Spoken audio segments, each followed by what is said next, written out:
Parce que vous n'avez jamais vu avec vos yeux quelqu'un qu'on a poignardé au cou.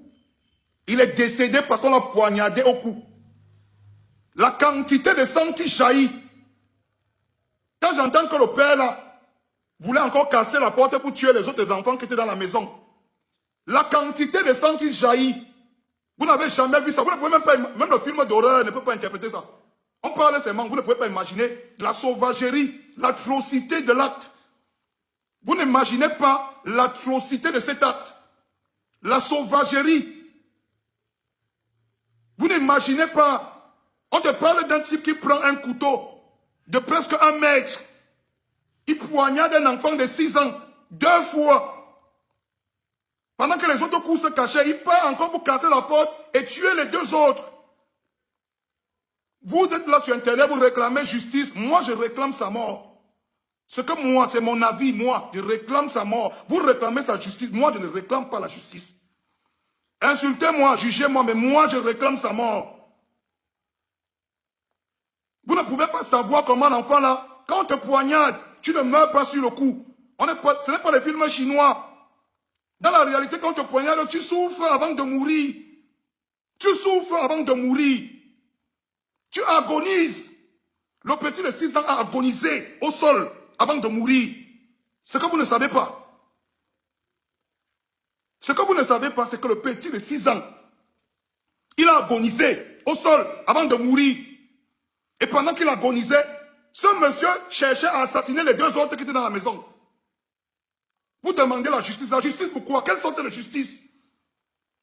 Quelqu'un m'a dit que vous croyez que vous êtes trop intelligent. L'avocat a dit sur Canal 2 que tout se déroule. Quel avocat? L'avocat défend quoi? On a besoin d'un avocat dans cette histoire. L'avocat c'est pour défendre quoi? Je ne comprends pas. On parle d'un homme qui est là. Les faits sont là. Le mobile est là. L'arme du crime est là.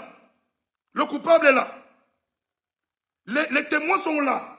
Vous demandez que l'avocat, son travail c'est quoi? Il va expliquer quoi? Il va convaincre que quoi? Jusqu'à il se met à la télé, à Canal 2. On va prendre les Camerounais pour les moutons comme ça jusqu'à quand, mon frère? Qu'est-ce qu'on est en train de nous faire comprendre? Moi, j'ai vu des gens. J'ai grandi dans des quartiers bizarres. J'ai vu des gens qui sont morts parce qu'on les a poignardés. Les gars, quand on poignarde quelqu'un, le genre de souffrance, vous ne pouvez pas imaginer comment il agonise. C'est des images qui ne quittent pas ton esprit. Jamais. Le petit Matisse, on l'a poignardé. Il agonise au sol. Le monsieur se lève, il part casser la porte pour tuer les autres. Aujourd'hui, on veut m'écrire sur Internet que justice. Les gens m'écrivent qu'ils veulent la justice. La justice de quoi? Quelle sorte de justice? Qu'est-ce que vous voulez même? Je ne comprends pas. La justice de quoi même? Que depuis on demande. On supplie les gens de prendre leurs responsabilités. On supplie les gens de prendre leurs responsabilités. Et je vais profiter comme ça pour m'adresser à la famille du petit Matisse.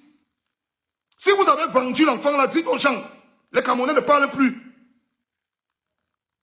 Oui, si vous avez vendu l'enfant là, dites que vous l'avez vendu. On vous donne l'argent, on quitte sur ça.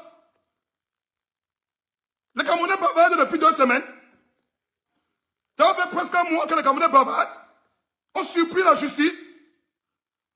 Les Camerounais supplient la justice pour un assassin. Si la famille a vendu l'enfant, qu'ils nous disent. On a volé l'enfant de Vanessa Tchatchou ici. Vanessa Tchatchou n'a jamais laissé. La mère de Matisse est où?